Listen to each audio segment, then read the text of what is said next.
Hello, നമസ്കാരം. അനുനിമിഷം മാറിക്കൊണ്ടിരിക്കുന്ന ഒരു ലോകത്താണ് നമ്മളൊക്കെ ജീവിക്കുന്നത്. അങ്ങനെ അതിവേഗം ചലിക്കുന്ന ഈ ലോകത്തിനൊപ്പം നമ്മളൊക്കെ ഒരു ഓട്ടപ്പാച്ചിലിലാണ്. ആ ഓട്ടപ്പാച്ചിലിനിടെ നമ്മുടെ ഡയറ്റ്, എക്സർസൈസ്, നമ്മുടെ മാനസിക ശാരീരിക ആരോഗ്യം ഇതൊന്നും ശ്രദ്ധിക്കാൻ നമുക്ക് ചിലപ്പോൾ സമയം ഉണ്ടാവില്ല. അങ്ങനെ അതൊന്നും ശ്രദ്ധിക്കാതെ ചില രോഗങ്ങളൊക്കെ നമ്മൾ വരുത്തി വെക്കും. എന്നാൽ ഇതിനൊക്കെ 100% പ്രകൃതിദത്തമായ ആയുർവേദ പരിഹാരങ്ങളുണ്ട്. നമ്മൾ ഇന്ന് ക്യാമറ തിരിക്കുന്നത് ആ പരിഹാരങ്ങളിലേക്കാണ്. ഇതിനെക്കുറിച്ചൊക്കെ സംസാരിക്കാനായിട്ട് നമ്മളൊപ്പമുള്ളത് തിരുവനന്തപുരത്തുള്ള Meraki weight loss and wellness ക്ലിനിക്കിന്റെ ഫൗണ്ടർ ഡോക്ടർ ദിവ്യ ശ്രീകുമാറാണ്. ഡോക്ടർ, സ്വാഗതം. ഡോക്ടറിനെ കണ്ടു കഴിഞ്ഞു കഴിഞ്ഞാൽ ഡോക്ടറിൻ്റെ ട്രീറ്റ്മെൻറ്റിനെല്ലാം ഒരു ഉത്തരവുണ്ട്. കാരണം ഡോക്ടറിന് ബോഡി വെയ്റ്റ് കറക്റ്റാണ്, ഡോക്ടറിൻ്റെ സ്കിൻ നല്ലപോലെ ജ്വലിക്കുന്ന സ്കിന്നാണ്. അപ്പോൾ ഇതൊക്കെ ഡോക്ടറിൻ്റെ ലൈഫിൽ പ്രായോഗികമാക്കാൻ ഒരു പരിധിവരെ പറ്റിയിട്ടുണ്ടായിരിക്കും. അപ്പോൾ നമ്മുടെയൊക്കെ ഇടയിലുള്ള എല്ലാവരുടെയും തന്നെ പ്രശ്നം, എനിക്ക് തോന്നുന്നു നമ്മൾ 100 പേരെ എടുത്തു കഴിഞ്ഞു കഴിഞ്ഞാൽ ഒരു 90 പേർക്കും ജീവിതശൈലി പ്രശ്നങ്ങളുണ്ട്. അപ്പോൾ ജീവിതശൈലി പ്രശ്നങ്ങൾ അതിൻ്റെ ഒരു ക്യാപിറ്റലായിട്ട് നമ്മുടെ കേരളം മാറുന്നു എന്ന ആശങ്കയൊക്കെ നമ്മൾ പങ്കുവെക്കുന്ന സമയത്താണ് ഈ ഒരു ഡിസ്കഷൻ വരുന്നത്.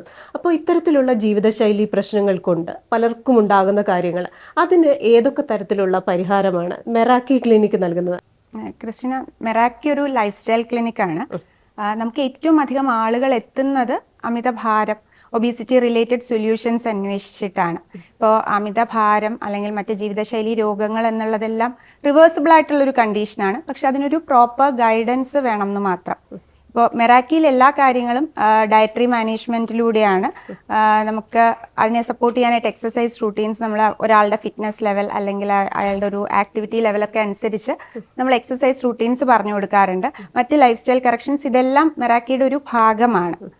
നമുക്ക് നിർബന്ധമുള്ളൊരു കാര്യം എന്ന് പറയുന്നത് ഡയറ്റ് പ്ലാൻസ് എല്ലാം പേഴ്സണലൈസ്ഡ് ആയിരിക്കണം എന്നുള്ളതാണ്. ഒരാളുടെ ടേസ്റ്റ് പ്രിഫറൻസ് അനുസരിച്ച്, ഇപ്പോൾ അവരുടെ ആക്ടിവിറ്റി ലെവൽ അനുസരിച്ച്, ജെനറ്റിക്സ്, കൾച്ചറൽ ബാക്ക്ഗ്രൗണ്ട്, അതുപോലെ ഇത് പറയുന്ന പോലെ ജീവിതശൈലി രോഗങ്ങളുണ്ടെങ്കിൽ അതുകൂടി റിവേഴ്സ് ചെയ്യാനും മാനേജ് ചെയ്യാനും പറ്റുന്ന തരത്തിലായിരിക്കണം നമ്മൾ ഓരോ ഡയറ്റ് പ്ലാനും പേഴ്സണലൈസ്ഡ് ആയിട്ട് കസ്റ്റമൈസ് ചെയ്യേണ്ടത്. ഞങ്ങൾ പിന്നെ എടുത്തു പറയുന്ന ഒരു കാര്യം എന്ന് പറയുന്നത് വിത്തൗട്ട് എനി മെഡിസിൻസ് ആണ്. അല്ലെങ്കിൽ ഹെർബൽ പൗഡേഴ്സിൻ്റെയോ മരുന്നുകളുടെയോ ഒന്നും ഹെൽപ്പ് ഇല്ലാണ്ട് കംപ്ലീറ്റ്ലി ത്രൂ ഡയറ്ററി മാനേജ്മെന്റും ലൈഫ് സ്റ്റൈൽ കറക്ഷൻസും ആണ് ഒരു ഹെൽത്തി വെയിറ്റ് ലോസിലേക്ക് കൊണ്ടെത്തിക്കുന്നത്. അതുപോലെ ക്ലിനിക്കിൽ ഡയറ്റീഷ്യൻസ് അവൈലബിൾ ആണ്. അപ്പോൾ നമുക്ക് തുടക്കത്തിലുള്ളൊരു ആവേശം ഉണ്ടല്ലോ ഓരോ പ്രോഗ്രാം ജോയിൻ ചെയ്യുമ്പോൾ, അത് through out the journey help ചെയ്യും. അങ്ങനെ ഒരു എഡ്യൂക്കേറ്റഡ് ഉള്ള ഒരാൾ കൂടെ ഉണ്ടെങ്കിൽ. അതുപോലെ നമുക്ക് ഡയറ്റ് കൗൺസിലിങ്സിന് വളരെ അധികം ഇമ്പോർട്ടൻസ് കൊടുക്കുന്നുണ്ട്, ഒരു മെൻ്റൽ സപ്പോർട്ട് കൊടുക്കുക എന്നുള്ള കാര്യത്തിൽ. അങ്ങനെ കംപ്ലീറ്റ്ലി പ്രോപ്പർ സപ്പോർട്ടോടു കൂടി ഒരു ജേർണിയാണ് ഈ ഓരോ പ്രോഗ്രാംസും മെറാക്കിയിൽ. അപ്പോൾ ഡോക്ടർ പറഞ്ഞതുപോലെ തന്നെ ഈ ഒരു കൗൺസിലിങ്ങിനുള്ള ഒരു പ്രാധാന്യം ഉണ്ടല്ലോ. ഓരോരുത്തരെയും അതിനു വേണ്ടിയിട്ട് പ്രിപ്പയർ ചെയ്യണമല്ലോ. പ്രിപ്പയർ ചെയ്ത് അവർ മാനസികമായി അതിനെ തയ്യാറെടുത്ത് കഴിഞ്ഞിട്ടായിരിക്കാം ചിലപ്പം ഡോക്ടർ പറഞ്ഞ പോലെ ഒരു യാത്രയാണ്, അപ്പോൾ ആ യാത്രയിലേക്ക് പോകാൻ അവർ തയ്യാറാകുക. ആ കൗൺസിലിംഗ് എന്ന് പറയുന്നതൊക്കെ എങ്ങനെയാണ് ചെയ്യുന്നത്? നമുക്ക് നമ്മുടെ ഒരു കൺസൾട്ടേഷൻ പ്രോസസ്സ് തന്നെ വളരെ ലോങ് ആണ്. ഒരു 1.5 മണിക്കൂർ എടുക്കും. ഒരാളുടെ കംപ്ലീറ്റ് ഡയറ്റ് റൂട്ടീൻ, അവരുടെ ഹിസ്റ്ററി, ലൈഫ് സ്റ്റൈൽ റൂട്ടീൻ, ഇതെല്ലാം റീകോൾ ചെയ്തതിന് ശേഷമാണ് ഓരോ ആൾക്കും പേഴ്സണലൈസ്ഡ് ആയിട്ട് പ്ലാൻ ചെയ്യുന്നത്. അപ്പോൾ അവരുടെ സ്ട്രെസ്, സ്ലീപ്പ്, അവരുടെ ഒരു വർക്കിംഗ് അവേഴ്സ്, ഇതെല്ലാം നമുക്ക് അസസ് ചെയ്താൽ മാത്രമേ അവർക്ക് പേഴ്സണലൈസ്ഡ് ആയിട്ട് ഓരോ ആൾക്കും അനുയോജ്യമായിട്ടുള്ള ഒരു കൗൺസിലിംഗ് സെഷൻസ് അറേഞ്ച് ചെയ്യാൻ പറ്റുള്ളൂ. അത് നമുക്ക് ഓൺലൈനും ഉണ്ട്, അതുപോലെ തന്നെ ഓൺലൈൻ വീഡിയോ കൺസൾട്ടേഷൻസും ഉണ്ട്, അതുപോലെ ഓഫ്ലൈൻ ആയിട്ടും ഉണ്ട്. ഈവൻ നമുക്ക് കൺസൾട്ടേഷൻ ഫോളോ അപ്സ് തന്നെ ഒരു 2 വീക്സ് വൺസ് വെക്കാറുണ്ട് അത്യാവശ്യമുള്ള ക്ലയൻസ്. ഇപ്പോൾ സ്ട്രെസ് റിലേറ്റഡ് ആയിട്ട് അത് മാനേജ് ചെയ്യേണ്ട കാര്യങ്ങൾ, കാരണം ഇതെല്ലാം റിലേറ്റഡ് ആണ് ഓരോ പ്രോഗ്രാമും.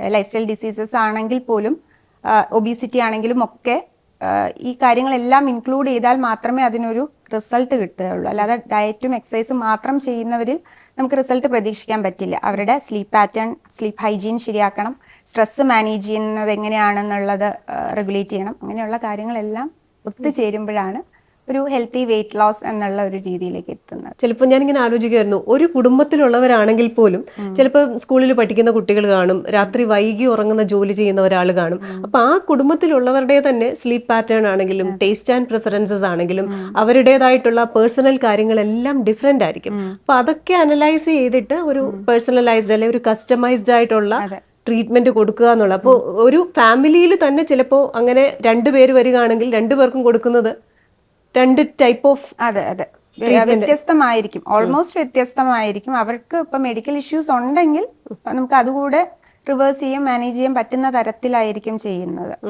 ഇനി അടുത്തൊരു ചോദ്യം വരുന്നത്, ഇപ്പം തടി കൂടുതലുള്ളവർ അല്ലെങ്കിൽ വെയിറ്റ് കൂടുതലുള്ളവർ, അപ്പോൾ അവരെല്ലാവരും ഇങ്ങനെ ആശങ്കപ്പെടുകയാണ്, അയ്യോ എനിക്ക് വെയിറ്റ് കൂടുതലാണ്, അപ്പോൾ ഞാനിത് ട്രീറ്റ്മെൻറ്റ് വേണോ? അപ്പോൾ ചിലരെ കണ്ടു കഴിഞ്ഞാൽ നമുക്ക് തോന്നത്തില്ല ഇവർക്ക് വെയിറ്റ് ഉണ്ടോ എന്ന്, പക്ഷെ അവർക്കൊരു ആശങ്കയാണ് തടി കൂടിയോ എന്ന്. അപ്പോൾ സാധാരണ വരുന്ന ഒരു വെയിറ്റിൽ നിന്നും 2-3 കിലോ കൂടുമ്പോൾ തന്നെ ആശങ്കപ്പെടുന്നവരുണ്ട്. അപ്പം നമ്മൾ ഏതൊരു ഘട്ടത്തിലാണ് ഒബീസിറ്റി അല്ലെങ്കിൽ ഏത് തരത്തിലുള്ള ഒബീസിറ്റി ഒക്കെയാണ് ട്രീറ്റഡ് ആകേണ്ടത്?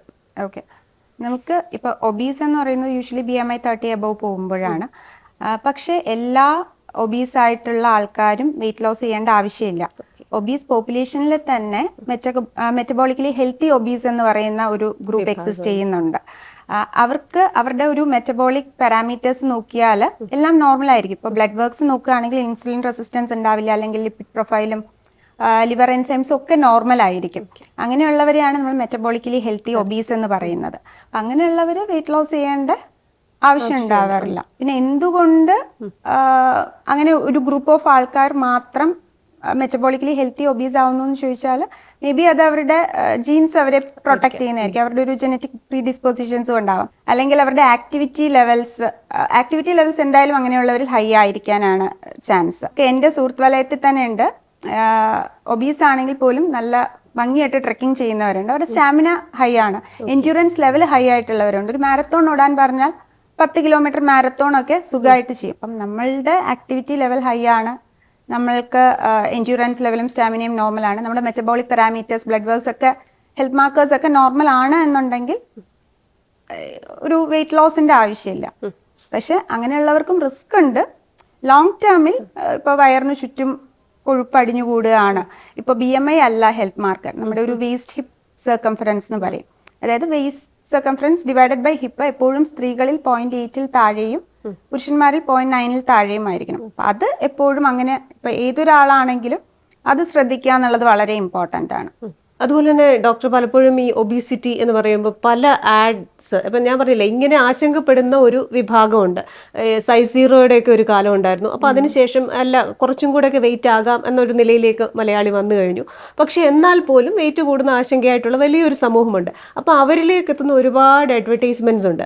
ഒരാഴ്ച കൊണ്ട് 5 കിലോ കുറയ്ക്കാം, അല്ലെങ്കിൽ ഒരാഴ്ച കൊണ്ട് 10 കിലോ കുറയ്ക്കാം എന്നൊക്കെ. അങ്ങനെ ഈ വെയിറ്റ് റിഡക്ഷന് അങ്ങനെ ഈസി വേ അല്ലെങ്കിൽ കുറുക്ക് വഴി എന്തെങ്കിലും ഉണ്ടോ? ഈസി വേ എന്ന് പറയുന്നത്, ഇപ്പം നമുക്കൊരു അസുഖം വന്നാലും വെയിറ്റ് കുറയും. അപ്പം നമുക്കറിയാം, ഹൈപ്പർ തൈറോയിഡിസം ഉള്ളവരിൽ, ഓവർ ആക്റ്റീവ് തൈറോയിഡ് ഉള്ളവരിൽ പെട്ടെന്ന് വെയിറ്റ് കുറയും.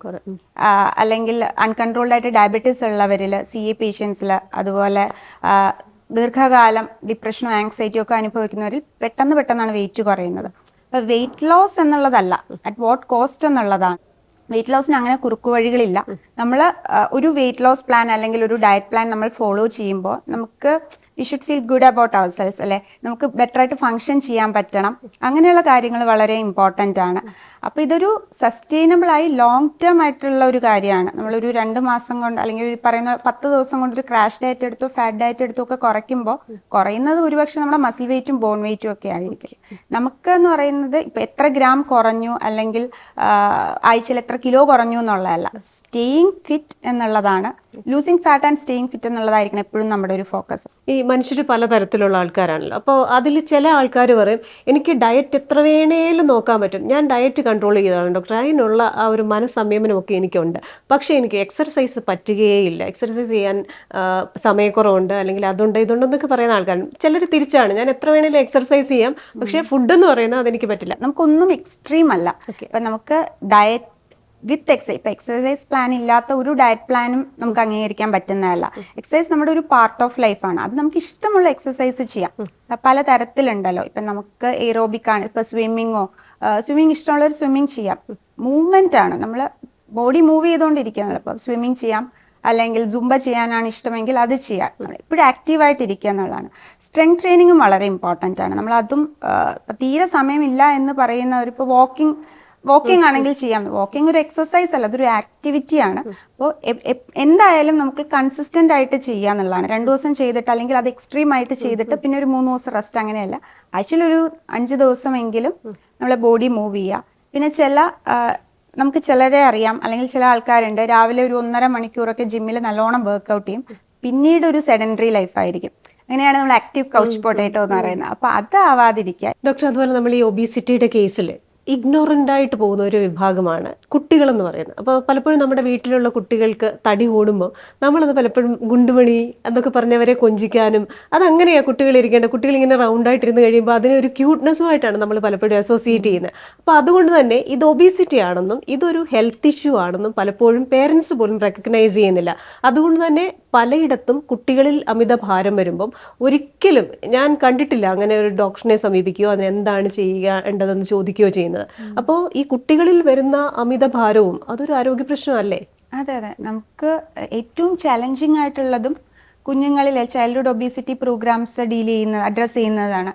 കാരണം ഒരു കംപ്ലീറ്റ് ഇപ്പോൾ കുഞ്ഞുങ്ങളുടെ വെയിറ്റിനേക്കാളും ഒരു കംപ്ലീറ്റ് ഫാമിലിയുടെ എൻവയോൺമെന്റ് ചേഞ്ച് ചെയ്താൽ മാത്രമേ നമുക്ക് കുഞ്ഞുങ്ങളിലെ ഹാബിറ്റ്സ് ചേഞ്ച് ചെയ്യാൻ പറ്റാറുള്ളൂ. ഇപ്പോൾ 2 കാര്യങ്ങളാണ്. ഒന്ന് അവരുടെ ഫിസിക്കൽ ആക്ടിവിറ്റി കൂട്ടുക എന്നുള്ളത്, ഒന്ന് അവരുടെ ഈറ്റിംഗ് പാറ്റേണിൽ വ്യത്യാസം കൊണ്ടുവരിക എന്നുള്ളതാണ്. നമ്മൾ ആരും ശ്രദ്ധിക്കാതെ പോകുന്ന ഒരിടമാണ് സ്കൂൾ ക്യാൻറ്റീനുകൾ. ഇപ്പം എൻ്റെ ഒരു സുഹൃത്തായ പാരൻറ്റിൻ്റെ അനുഭവമാണ്. 8ാം ക്ലാസ്സുകാരിയാണ്. ആളുടെ ബാഗ് തുറന്നപ്പോൾ ഒരു 7-8 ചെറിയ കുപ്പികളാണ് ആപ്പി ഫിസിൻ്റെ കിടക്കുന്നത്. അപ്പൊ അത് ചോദിച്ചപ്പോഴാണ് അറിയുന്നത് ഫുഡ് കഴിച്ച് കഴിയുമ്പോൾ ഭയങ്കര സ്വീറ്റ് ക്രേവിങ്സ് ആണ്. അപ്പൊ 10 രൂപ കൊടുത്ത ഈ സാധനം ക്യാൻറ്റീനിൽ നിന്ന് കിട്ടും. അതുമായിട്ട് ലഞ്ചിന് മുമ്പ് അത് മേടിച്ച് വന്ന് ലഞ്ച് കഴിക്കുക, ഇത് കുടിക്കുക എന്നുള്ളത് ഒരു ശീലമാണ്. എത്രയോ മാസം കൊണ്ടുള്ള ശീലമാണ്. അപ്പോൾ നമുക്കൊക്കെ ഒരു 40-45 വയസ്സിന് ശേഷമാണ് ജീവിതശൈലി രോഗങ്ങൾ തുടങ്ങുന്നതെങ്കിൽ ഇന്നത്തെ കുഞ്ഞുങ്ങൾക്ക് ഇതൊരു 20-25 ഇയേഴ്സ് കഴിയുമ്പോഴത്തേക്കും എത്തിപ്പെടുകയാണ്. ഇപ്പോൾ തന്നെ ഉണ്ട് ഇൻസുലിൻ റെസിസ്റ്റൻസ് ഉള്ള എത്രയോ കുഞ്ഞുങ്ങളെ നമ്മൾ ഡേ ടു ഡേ ബേസിൽ കാണുന്നുണ്ട്. അപ്പോൾ ഇതിനെല്ലാം സെൻട്രൽ ഒബീസിറ്റിയാണ് ഏറ്റവും വലിയ വില്ലൻ എന്ന് പറയുന്നത്. പ്രത്യേകിച്ചൊരു 9 തൊട്ട് 14 വയസ്സ് വരെയുള്ള കുഞ്ഞുങ്ങളിലാണ് ഇത് കാണുന്നത്. അപ്പം നമുക്ക് സംവിധാനം ഉണ്ട് ഇത് മാറ്റാനുള്ള, പക്ഷെ സാഹചര്യങ്ങളില്ല എന്നുള്ളതാണ് ഏറ്റവും സങ്കടകരമായിട്ടുള്ള ഒരു കാര്യം. നമ്മൾ ഫാമിലിയിൽ തന്നെ കറക്റ്റ് ചെയ്യേണ്ട കുറെ കാര്യങ്ങൾ ഉണ്ടാവും. അതുപോലെ തന്നെ ഡോക്ടർ പറഞ്ഞ ഒരു എക്സ്പീരിയൻസിലെ പോലെ ഇപ്പൊ ഒരു വീട്ടിൽ 3-4 കുഞ്ഞുങ്ങളുണ്ടെങ്കിൽ അതിൽ ഒരാൾക്ക് മാത്രമായിരിക്കും ഈ പ്രശ്നം. അപ്പൊ ആ ആളിന് മാത്രം നമ്മൾ ഡയറ്റ് റെസ്ട്രിക്ഷൻസ് ഒക്കെ കൊടുക്കുമ്പോൾ മറ്റ് കുഞ്ഞുങ്ങളുമായിട്ട് ഈ ആൾ കമ്പയർ ചെയ്യുകയൊക്കെ ചെയ്യും. അപ്പൊ നമ്മൾ അങ്ങനെ ഒരു ഹോളിസ്റ്റിക് ആയിട്ട് നമ്മളുടെ എല്ലാ കുഞ്ഞുങ്ങളെയും ഉൾപ്പെടുത്തിക്കൊണ്ടുള്ള ഒരു ഡയറ്റ് പ്ലാനും അങ്ങനെയൊക്കെയുള്ള കാര്യങ്ങൾ പറഞ്ഞു കൊടുക്കാറുണ്ട്. വീട്ടിലെ ഭക്ഷണം മതി, പ്രത്യേകിച്ച് ഒരു ഡയറ്റ് പ്ലാനിന്റെ ആവശ്യമൊന്നുമില്ല. നമ്മൾ റെസ്ട്രിക്ട് ചെയ്യാൻ പറയുന്ന കുറച്ച് കാര്യങ്ങളേ ഉള്ളൂ. അത് ഈ ബേക്കറി ഐറ്റംസ്, മൈദ, സാച്ചുറേറ്റഡ് ഇങ്ങനെ പ്രോസസ്ഡ് ആയിട്ടുള്ള ഭക്ഷണങ്ങളാണ്. നമ്മുടെ കുഞ്ഞുങ്ങൾക്ക് വീട്ടിലുണ്ടാക്കുന്ന ഭക്ഷണം കൃത്യമായ അളവിൽ കൃത്യസമയത്ത് കൊടുത്തു കഴിഞ്ഞാൽ ഒരു പ്രശ്നമില്ല. ഈവനിങ് വൈകിട്ട് സ്കൂൾ വിട്ട് വരുമ്പോഴായിരിക്കുമല്ലോ കുഞ്ഞുങ്ങൾ ഭയങ്കര, ആ സമയത്ത് നമ്മൾ കൃത്യമായിട്ട് വീട്ടിലുണ്ടാക്കുന്ന ഭക്ഷണം കൊടുക്കുക. അത് കഴിഞ്ഞ് സ്നാക്കിംഗ് ആവാം, കാരണം അവർ പുറത്തേക്ക് പോകേണ്ട കുട്ടികളാണ്. അപ്പോൾ നമുക്ക് ഇപ്പോഴേ ഒരുപാട് റെസ്ട്രിക്ഷൻസിലൊന്നും കുഞ്ഞുങ്ങളെ വളർത്താൻ പറ്റില്ല. അപ്പോൾ പൊതുസമൂഹവും ടീച്ചേഴ്സും പാരൻസും എല്ലാം കൂടി ശ്രമിച്ചാൽ മാത്രമേ കുഞ്ഞുങ്ങളുടെ അവരുടെ സന്തോഷമാണ്, അവരുടെ ആരോഗ്യമാണല്ലോ നമ്മുടെ സന്തോഷം. ഡോക്ടർ പറഞ്ഞ വളരെ റെലവെന്റ് ആണ്. നമ്മുടെ ഈ പ്രോഗ്രസ് റിപ്പോർട്ടുകളിൽ ഇത് കോംപ്രിഹെൻസീവ് ആയിരിക്കണം. കുട്ടിയുടെ മെന്റൽ ഫിസിക്കൽ ഹെൽത്തിനെ കുറിച്ചുള്ള പാരാമീറ്റേഴ്സും കൂടെ ഇൻക്ലൂഡ് ചെയ്യേണ്ടത് ആവശ്യമുണ്ടെന്ന് തോന്നുന്നു. പലപ്പോഴും ഈ ക്ലാസ്സിൽ വരുമ്പോൾ അവനുണ്ടായിരിക്കുന്ന ശരീരഭാരം അല്ലായിരിക്കും 2-3 മാസം കഴിയുമ്പോൾ, അന്നേരം അത് നോട്ട് ചെയ്യുകയാണെങ്കിൽ കറക്റ്റ് ചെയ്യാൻ ഈസിയാണ് അല്ലേ? എനിക്ക് വെയിറ്റ് ലോസ് ആവശ്യമാണെന്ന് തോന്നുകയാണ്. അപ്പോൾ എനിക്ക് ഡോക്ടറിൻ്റെ അടുത്ത് വരാനുള്ള ഒരു സാഹചര്യം ഇല്ല. അങ്ങനെയാണെങ്കിൽ സ്വന്തം നിലയിൽ എനിക്ക് വെയിറ്റ് ലോസിലേക്ക് പോകണം, അത് സാധിക്കുമോ? അത് സാധിക്കും. ഇപ്പം നമ്മൾ ഒരു വെയിറ്റ് ലോസോ ഒരു ഹെൽത്ത് ജേർണിയോ ഒക്കെ സ്റ്റാർട്ട് ചെയ്യുമ്പോൾ നമ്മൾ ആദ്യം ചെയ്യുന്ന എന്താണ്, കുറേ നല്ല ശീലങ്ങൾ നമ്മുടെ ലൈഫിലേക്ക് ആഡ് ചെയ്യും അല്ലേ. രാവിലെ എഴുന്നേൽക്കും, നന്നായിട്ട് ഭക്ഷണം ഉണ്ടാക്കി കഴിക്കും, എക്സസൈസ് ചെയ്യും. ഭക്ഷണം കഴിക്കുന്നു എന്നുള്ള പോലെ തന്നെ ഇമ്പോർട്ടൻ്റ് ആണ് എത്ര ഭക്ഷണം കഴിക്കുന്നു, അതെങ്ങനെ കഴിക്കുന്നു എന്നൊക്കെയുള്ള കാര്യങ്ങൾ. അപ്പോൾ എങ്ങനെ കഴിക്കുന്നു എന്ന് പറയുമ്പോൾ ചവച്ചരച്ച് സാവകാശം സമയം എടുത്ത് കഴിക്കുക എന്നുള്ളത് വളരെ ഇമ്പോർട്ടൻ്റ്. അങ്ങനെ ചെറിയ ചെറിയ ബേസിക് സ്റ്റെപ്സ് ഉണ്ട്. എക്സസൈസ് ചെയ്യുക എന്നുള്ളത് വളരെ ഇമ്പോർട്ടൻ്റ് ആയിട്ടുള്ള കാര്യമാണ്. നമുക്ക് നമ്മൾ പറഞ്ഞതുപോലെ ഇഷ്ടമുള്ള തരത്തിലുള്ള എക്സസൈസുകൾ ചെയ്തു തുടങ്ങുക. അപ്പോൾ നമുക്ക് ഹാപ്പി ആയിട്ട് സസ്റ്റൈനബിളായി അത് കൊണ്ടുപോകാനുള്ള ഒരു പ്രൊവിഷൻ ഉണ്ടാവും. നന്നായി വെള്ളം കുടിക്കുക, മറ്റ് റെസ്ട്രിക്ഷൻസ് ഒന്നും ഇല്ല എന്നുണ്ടെങ്കിൽ നന്നായി വെള്ളം കുടിക്കുക. അപ്പോൾ ഹൈഡ്രേറ്റഡ് ആയിട്ട് ഇരിക്കുമ്പോൾ തന്നെ കുറേ ക്രേവിങ്സും അങ്ങനെയുള്ള ബുദ്ധിമുട്ടുകൾ മാറാറുണ്ട്. അതുപോലെ ഇമ്പോർട്ടൻ്റ് ആണ് സ്ട്രെസ് മാനേജ്മെൻറ്റും സ്ലീപ്പ് ഹൈജീൻ ഇമ്പ്രൂവ് ചെയ്യാൻ. അപ്പം ഇപ്പം പൊതുവേ നഷ്ടപ്പെടുന്ന ഒരു സാധനമാണ് ഉറക്കം. ഒരു 7-8 മണിക്കൂറെങ്കിലും നന്നായിട്ട് കിടന്നുറങ്ങാൻ ശ്രമിക്കുക. അങ്ങനെ പതുക്കെ നമ്മൾ നമ്മുടെ ബോഡിയെ റെസ്പെക്ട് ചെയ്ത് തുടങ്ങുമ്പോൾ മെറ്റബോളിസം ഇമ്പ്രൂവ് ആവും, ഗട്ട് ഹെൽത്ത് ഇമ്പ്രൂവ് ആവും, സ്കിൻ ഹെൽത്ത് ഇമ്പ്രൂവ് ആവും. അങ്ങനെ നമുക്ക് ആ ഒരു നമ്മുടെ ഡിസൈഡ് ആയിട്ടുള്ള വെയിറ്റിലേക്കും ഹെൽത്തിലേക്കും ഒക്കെ എത്തിച്ചേരാൻ മാറാൻ പറ്റും. പറ്റത്തുള്ളൂ. കുട്ടികളുടെ കാര്യം പറഞ്ഞു, അതേപോലെ തന്നെ നമ്മൾ ഇഗ്നോർ ചെയ്യുന്ന ഒരു വിഭാഗമാണ്, അല്ലെങ്കിൽ സ്വയം ഇഗ്നോർ ചെയ്യുന്ന ഒരു വിഭാഗമാണ് സീനിയർ സിറ്റിസൺസ് എന്ന് പറയുന്നത്. അപ്പോൾ നമുക്കൊരു ഏജ് ഒക്കെ ആയിക്കഴിഞ്ഞാൽ പലപ്പോഴും നമ്മുടെ സമൂഹത്തിൽ ഈ തടി കുറയ്ക്കുക എന്ന് പറയുന്നത് അതൊരു കോസ്മെറ്റിക് ആസ്പെക്റ്റ് ആയിട്ടാണ് കാണുന്നത്. സൗന്ദര്യം കുറയുന്നു അല്ലെങ്കിൽ സൗന്ദര്യം കൂടുന്നു എന്നുള്ള രീതിയിലാണ് അതിനെ നമ്മൾ കാണുന്നത്. പക്ഷെ അതിനപ്പുറമായിട്ട് അതിന് ഒരുപാട് ആരോഗ്യ പ്രശ്നങ്ങളുണ്ട്. അപ്പോൾ സീനിയർ സിറ്റിസൺസ് ആയിട്ടുള്ളവർ വിചാരിക്കും, ഓ എനിക്കിപ്പോൾ 70 വയസ്സായി അല്ലെ 80 വയസ്സായി, ഇനിയിപ്പോൾ തടി കുറച്ചിട്ട് എന്ത് ചെയ്യാനാ. പക്ഷേ അത് അല്ലല്ലോ, ആ ഒരു കോസ്മെറ്റിക് ആസ്പെക്ട് അല്ലല്ലോ. നമ്മുടെ ഈ മുത്തശ്ശിമാരും മുത്തശ്ശന്മാരും ഒക്കെ ഒരു കാലത്തിൽ വളരെ ആരോഗ്യത്തോടു കൂടെ നമ്മളെ നോക്കിയവരാണ്, നമ്മുടെ കാര്യങ്ങളൊക്കെ ശ്രദ്ധിച്ചവരാണ്. പലപ്പോഴും ആ സമയത്ത് നമ്മുടെ കാര്യങ്ങൾ ശ്രദ്ധിക്കുമ്പോൾ അധികം വരുന്ന എല്ലാം കൂടെ എടുത്ത് കഴിക്കുന്ന ഒരു ശീലം ഒക്കെ ഉണ്ടാവും. ഇതൊക്കെ ആവാം ചിലപ്പോൾ അവരുടെ ആ ഒരു ഏജിൽ അവരെ ഇത്രയും തടിയുള്ളവരാക്കിയത്. അപ്പോൾ ഈ സീനിയർ സിറ്റിസൺസിന്റെ ഒബേസിറ്റി അതും ആരോഗ്യ പ്രശ്നമാണ്. അവരെന്തൊക്കെ കാര്യങ്ങൾ ശ്രദ്ധിക്കണം? ഈ ജെറിയാട്രിക് വെയിറ്റ് ലോസ് പ്രോഗ്രാംസിൽ വരുന്ന പലരും വെയിറ്റ് കുറയ്ക്കുന്നത് തന്നെ ഡോക്ടറെ കാണുമ്പോൾ മുട്ടുവേദനയായിട്ടോ അല്ലെങ്കിൽ മറ്റ് ജീവിതശൈലി രോഗങ്ങളുമായി ബന്ധപ്പെട്ട് വരുന്നവരാണ്. അപ്പോൾ മുട്ടുവേദനയായിട്ട് വരുന്നവരോട് ഓർത്തോ ആദ്യം പറയുന്നത് എന്താണ്, വെയിറ്റ് കുറച്ചിട്ട് വരൂ എന്നാണ്. അല്ലാതെ അവർക്കതൊരു ബുദ്ധിമുട്ടായിട്ട് ഒരിക്കലും അങ്ങനെ തോന്നാറില്ല. ഇനിയിപ്പോൾ ഇത്രയും പ്രായമായില്ലേ എന്നുള്ള ഒരു ചിന്ത പലരിലും ഉണ്ടാവാറുണ്ട്. അതുപോലെ എക്സസൈസിൻ്റെ ഇമ്പോർട്ടൻസ്, നടക്കുക എന്നുള്ളതാണ് ഒരു 50 വയസ്സ് അല്ലെങ്കിൽ 60 വയസ്സ് കഴിഞ്ഞാൽ എക്സസൈസ് ആയിട്ട് കാണുന്നത്. ജിമ്മിലൊക്കെ പോകണ്ട ഇനി ഞാനോ എന്നുള്ള ഒരു ഭാവമാണ്. അപ്പോൾ അതല്ല, നമുക്ക് സ്ട്രെങ്ത് ട്രെയിനിങ് എക്സസൈസിന് വളരെ ഇമ്പോർട്ടൻസ് ഉണ്ട്. ഇപ്പോൾ ഒരു പ്രായം കഴിഞ്ഞാൽ സർക്കോപീനിയ എന്ന് പറഞ്ഞ ഒരു അവസ്ഥ, അതായത് മസിൽ ഡ്രോപ്പ് വന്നു തുടങ്ങുന്ന ഒരു സമയമാണ്. അപ്പം നിർബന്ധമായിട്ട് ഒരു ജെറിയാട്രിക് വിഭാഗം നിർബന്ധമായിട്ടും ചെയ്യേണ്ട ഒരു കാര്യമാണ് സ്ട്രെങ്ത് ട്രെയിനിങ്. നമ്മുടെ ബോൺ ഡെൻസിറ്റി കൂടാൻ, സ്ട്രെങ്തനിങ്, മസിൽ സ്ട്രെങ്തനിങ്ങിനൊക്കെ ഹെൽപ്ഫുൾ ആയിട്ടുള്ള കാര്യമാണ്. അപ്പോൾ എക്സസൈസ് മസ്റ്റാണ്. അതുപോലെ ഡയറ്റിൽ വരുത്തേണ്ടതായിട്ടുള്ള ചില വ്യത്യാസങ്ങളുണ്ട്. അത് പേഴ്സണലൈസ്ഡ് ആണ്. ഇപ്പോൾ ഒരാൾക്ക് എന്താണോ അവരുടെ ജീവിതശൈലിയുമായി ബന്ധപ്പെട്ടുള്ള രോഗം, അതിനെ ബേസ് ചെയ്തിട്ടായിരിക്കും. പലരും ട്രഡീഷണൽ ഒരു രീതിയിൽ നിന്ന് മാറാൻ ഒരുപാട് ബുദ്ധിമുട്ടുള്ളവരാണ്. അപ്പം ഡയറ്റ് കൗൺസിലിങ്സ് അവർ ഒരുപാട് ഹെൽപ്പ് ചെയ്യും. പിന്നെ കോൺസ്റ്റൻ്റ് ആയിട്ടുള്ള സപ്പോർട്ട് ഹെൽപ്പ് ചെയ്യാറുണ്ട്. പിന്നെ ഈ പറയുന്ന പോലെ ഒരു അവയർനെസ് ക്രിയേറ്റ് ചെയ്ത് കഴിയുമ്പോൾ തന്നെ പലരിലും നല്ല വ്യത്യാസം കണ്ടു തുടങ്ങാറുണ്ട്. അപ്പോൾ ഡോക്ടർ പറഞ്ഞതുപോലെ ഈ ഒരു യാത്രയിൽ ഡോക്ടറിൻ്റെ കൂടെ നടന്ന് ഡോക്ടർ പറഞ്ഞതൊക്കെ കേട്ട് വെയിറ്റ് ഒക്കെ കുറച്ചതിന് ശേഷം വളരെ ആശ്വാസത്തോടുകൂടെ പോകുന്നു.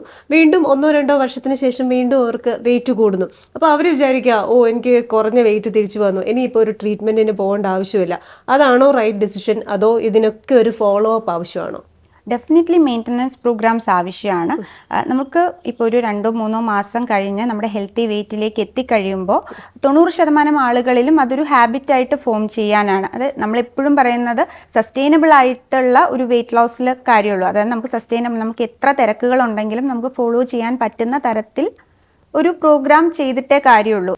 അതുപോലെ തന്നെ സാധാരണ ഈ ആൾക്കാരിലെ ഡോക്ടർ നേരത്തെ ഒന്ന് പറഞ്ഞു നടന്നാൽ പോലും എനിക്ക് ഈ പറയുന്ന മെറ്റബോളിസം കറക്റ്റ് ആണോ, എൻ്റെ ഗട്ട് ഹെൽത്ത് കറക്റ്റ് ആണോ എന്നൊക്കെ മനസ്സിലാക്കാനുള്ള മാർഗം എന്താണ്? അപ്പോൾ നമ്മുടെ ശരീരം തന്നെ ചില കാര്യങ്ങൾ കാണിച്ചു തുടങ്ങുമോ ഇതൊന്നും ശരിയല്ല എങ്കിൽ? നമുക്ക് ശരീരം തന്നെ കാണിച്ചു തരുന്ന കുറേ വാർണിംഗ് സൈൻസ് ഉണ്ടല്ലോ. ഇപ്പോൾ പ്രത്യേകിച്ച് ഒബീസ് ആയിട്ടുള്ളവരിലെല്ലാം സ്ലീപ്പ് ആപ്നിയ പോലുള്ള ഇഷ്യൂസ് ഉണ്ട്. ഉറക്കത്തിൽ കൂർക്കാൻ വലിയ ബ്രെത്ത്ലെസ് ആയിട്ട് എഴുന്നേൽക്കുക, അതുപോലെ കഴുത്തിന് പിറകുവശത്തുള്ള ഇൻസുലിൻ റെസിസ്റ്റൻസ് ആണ് എന്ന് ശരീരം കാണിച്ചു തരുന്ന ഒരു സിഗ്നലാണ്.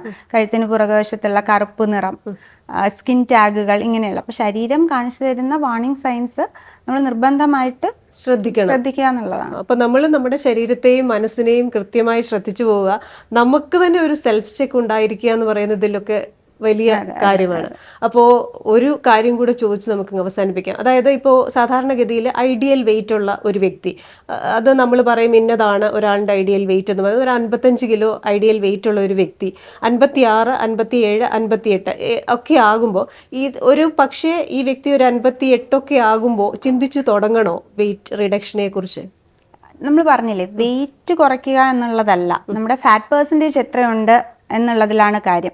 നമുക്ക് ക്ലിനിക്കൽ BCA മെഷീൻ ഉണ്ട്. നമുക്ക് അറിയാൻ പറ്റും, നമ്മുടെ മസിൽ ബോഡി കോമ്പസിഷൻ അനാലിസിസ് ചെയ്യാൻ പറ്റും. ഇപ്പം നമ്മുടെ ഫാറ്റ് പെർസെൻറ്റേജ് ഹൈ ആണ് എന്നുണ്ടെങ്കിൽ ഡെഫിനറ്റ്ലി നമ്മൾ വെയിറ്റ് കുറയ്ക്കുക എന്നുള്ളത്, വെയിറ്റ് കുറയ്ക്കുക എന്നുള്ളതല്ല കേട്ടോ, ഫാറ്റ് കുറയ്ക്കുക എന്നുള്ളത് നമ്മൾ ഫോക്കസ് ചെയ്യുന്നത് losing fat and getting into shape എന്നുള്ളതാണ് ആപ്തവാക്യം. എക്സലിൽ നിന്ന് മീഡിയത്തിലേക്കൊക്കെ വരുമ്പോൾ അവർ പറയുന്നത് സ്കിൻ വലിയുക, അങ്ങനെയൊക്കെയുള്ള ചില പ്രശ്നങ്ങൾ, മുഖത്തിന്റെ ഇതായിട്ടുള്ള ആ ഒരു ഓജസ്സും തേജസ്സും ഒക്കെ പോകുന്നു, അങ്ങനെ ഒരു പ്രശ്നം ഉണ്ടാവാറുണ്ട്. അങ്ങനെ പ്രശ്നം വരുന്നത് പലപ്പോഴും പ്രോപ്പറായിട്ട് ഡയറ്റ്, നമ്മുടെ ബോഡി വെൽ നറിഷ്ഡ് ആണെങ്കിൽ ആ ഒരു വിഷയം വരില്ല. അത് എപ്പോഴും ക്രാഷ് ഡയറ്റ് ചെയ്യും അല്ലെങ്കിൽ പെട്ടെന്നൊരു വെയിറ്റ് ലോസിലേക്ക് വരുമ്പോഴാണ് ആ ഫാറ്റ് കുറയാതെ മസിലിൽ നിന്നും ബോണിൽ നിന്നും ഒക്കെ വെയിറ്റ്, അപ്പോഴാണ് ആ മുഖത്ത് അത് റിഫ്ലക്റ്റ് ചെയ്ത് ആ ക്ഷീണം വരുന്നത്. ബോഡി വെൽ നറിഷ്ഡ് ആണ്, പ്രോപ്പർ ബാലൻസ്ഡ് ആയിട്ടുള്ള മീലാണ് നമ്മൾ കഴിക്കുന്നതെന്നുണ്ടെങ്കിൽ ആ ഒരു വിഷയത്തിലേക്ക് അങ്ങനെ വരാറില്ല. കൂടുതൽ എനർജി ഫീൽ ചെയ്യുള്ളൂ, നമ്മുടെ ഗട്ട് ഹെൽത്ത് ഇമ്പ്രൂവ് ആവുകയുള്ളൂ, സ്കിൻ ഹെൽത്ത് ഇമ്പ്രൂവ് ആവുകയുള്ളൂ.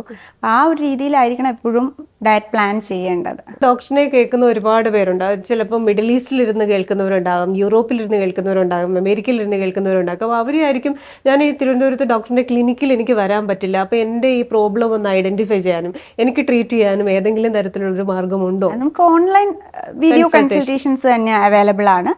എല്ലാ കൺസൾട്ടേഷൻ പ്രോസസ്സ് സെയിം ആണ്. നമുക്കൊരു ലെങ്തി പ്രോസസ്സാണ്. അപ്പോൾ ഓൺലൈനായിട്ടും ഓഫ്ലൈനായിട്ടും ഒക്കെ കൺസൾട്ടേഷൻസ് അവൈലബിൾ ആണ്. അപ്പോൾ ഡോക്ടറെ വളരെ നന്ദി ഇത്രയധികം കാര്യങ്ങൾ പറഞ്ഞു തന്നതിന്. ഡോക്ടർ പറഞ്ഞതിൽ റെലവൻ്റ് ആയിട്ടുള്ള കുറേ പോയിന്റ്സ് ഉണ്ടായിരുന്നു. അതിലൊന്ന്, നമ്മുടെ ഈ സ്കൂളുകളിൽ കുഞ്ഞുങ്ങൾക്ക് പാഠ്യപദ്ധതിയോടൊപ്പം അക്കാദമിക കാര്യങ്ങളോടൊപ്പം അവരുടെ ശാരീരിക മാനസിക ആരോഗ്യത്തിനുള്ള ആ കാര്യങ്ങൾ കൂടെ, ആ പാരാമീറ്റേഴ്സ് കൂടെ നമ്മൾ അവരുടെ പുരോഗതിയിൽ, അവരുടെ ഡെവലപ്മെൻറ്റ് സ്റ്റേജിൽ ഉൾപ്പെടുത്തണമെന്നുള്ളതാണ്. തീർച്ചയായിട്ടും വിദ്യാഭ്യാസ വിദഗ്ധരും സർക്കാരും ഒക്കെ ശ്രദ്ധിക്കേണ്ട ഒരു കാര്യമാണ്, റെലവൻ്റ് ആയിട്ടുള്ളൊരു പോയിന്റാണ്. മറ്റൊന്ന്, ഈ പറയുന്നത് പോലെ കുഞ്ഞുങ്ങളുടെയും വീട്ടിലെ സീനിയർ സിറ്റിസൺസിൻ്റെയും ഒക്കെ തടി കൂടുമ്പോൾ അത് ഒരു ആരോഗ്യ പ്രശ്നമായി നമ്മൾ കണക്കാക്കാറില്ല, അത് നമ്മൾ കണക്കാക്കണം. മൂന്നാമത്തെ കാര്യം, നമ്മൾ ഓരോരുത്തരും നമ്മുടെ ശരീരത്തെ അതൊരു എന്താ പറയുക ദിവ്യമായ ഒരു സംഭവമാണ് എന്ന് കരുതി നമ്മൾ അതിനെ ശ്രദ്ധിക്കുകയും അതിൽ വരുന്ന മാറ്റങ്ങൾ ശ്രദ്ധിക്കുകയും കാലാകാലം അതിന് വേണ്ട കാര്യങ്ങൾ എന്താണ് എന്ന് തിരിച്ചറിയുകയും അത് ചെയ്യാൻ ശ്രമിക്കുകയും വേണം. മാത്രമല്ല, ഇതൊരു പ്രൊലോങ്ഡ് പ്രോസസ്സ് ആയിരിക്കുകയും വേണം. അപ്പോൾ താങ്ക് യു സോ മച്ച്. ഇത്രയും കാര്യങ്ങൾ വളരെ സിമ്പിളായിട്ട് പറഞ്ഞു തന്നു. ഇനിയും ഡോക്ടറിനെ കാണാം, കൂടുതൽ സംശയങ്ങൾ ചോദിക്കാം. അപ്പോൾ ഡോക്ടറിനും wishing you all the best. Thank U.